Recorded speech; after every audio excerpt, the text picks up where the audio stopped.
Cancer എന്ന വിപത്തിനെ ഉന്മൂലനം ചെയ്യാനുള്ള ശ്രമത്തിലാണ് ലോകരാജ്യങ്ങൾ.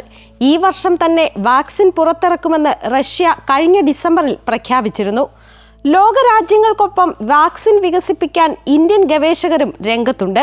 രാജ്യത്ത് ക്യാൻസർ രോഗികളുടെ എണ്ണത്തിൽ വൻ വർധനയാണ് ഉണ്ടാകുന്നത്.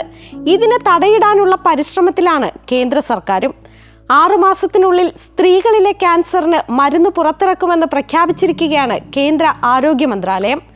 മരുന്നിനായുള്ള ഗവേഷണം അവസാന ഘട്ടത്തിലാണെന്നും കേന്ദ്ര ആരോഗ്യ സഹമന്ത്രി പ്രതാപ് റാവു ജാദവ് പറഞ്ഞു.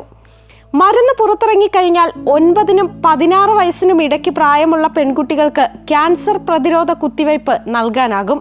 സ്തനാർബുദം, ഓറൽ ക്യാൻസർ, സെർവിക്കൽ ക്യാൻസർ എന്നിവയ്ക്കെതിരെയാണ് വാക്സിൻ. 30 വയസ്സിന് മുകളിലുള്ള സ്ത്രീകൾ നിർബന്ധമായും ക്യാൻസർ നിർണയ പരിശോധനയിൽ പങ്കെടുക്കണം. രോഗം നേരത്തെ കണ്ടെത്തുന്നതിനായി രാജ്യത്ത് കൂടുതൽ ഡേ കെയർ ക്യാൻസർ സെന്ററുകൾ സ്ഥാപിക്കും.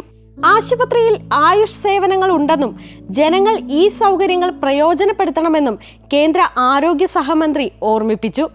ക്യാൻസർ ചികിത്സയ്ക്കുള്ള മരുന്നുകളുടെ കസ്റ്റംസ് ഡ്യൂട്ടി കുറച്ചതിന് പിന്നാലെയാണ് കേന്ദ്ര സർക്കാരിന്റെ ക്യാൻസർ പ്രതിരോധ വാക്സിൻ എന്ന സുപ്രധാന പ്രഖ്യാപനം.